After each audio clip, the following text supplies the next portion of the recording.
Epson L6260.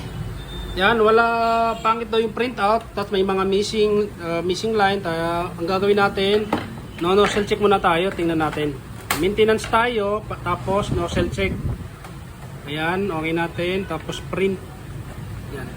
Para makita natin yung nozzle check bago tayo mag-cleaning.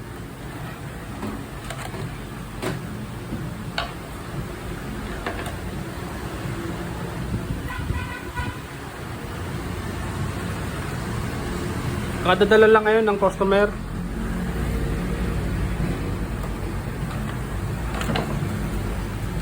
Ayan, ito po siya. Wala po siyang yellow, tsaka cyan, magenta lang, tsaka black. Ayan, gagawin natin, magka-cleaning na tayo. Halimbawa, hindi na tayo babalik, dito na lang. Dito tayo sa my X. Ayan, tapos cleaning. Ayan, makikita niyo yan, okay nyo na lang. Ayan, cleaning. Ayan, 3 minutes yan, antay na lang natin. Tapos pagka natapos yan, mag-try tayo ulit mag-nozzle check para makita nyo na ganun lang po yung gagawin pagka ganun na may mga missing. Ayan, yun, antay lang natin yung cleaning. Ayan, 6260.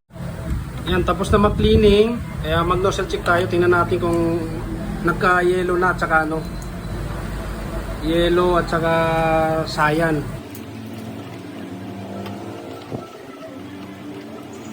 Ayan, lumabas na mga ka-JR. Ganun lang po yan. Ayan yung dati, ito yung nag-cleaning na tayo. Kaya ayan, ganun lang po. Paano mag-cleaning paano pabalikin ito? I-cleaning nyo lang po. Ayan, maraming salamat po.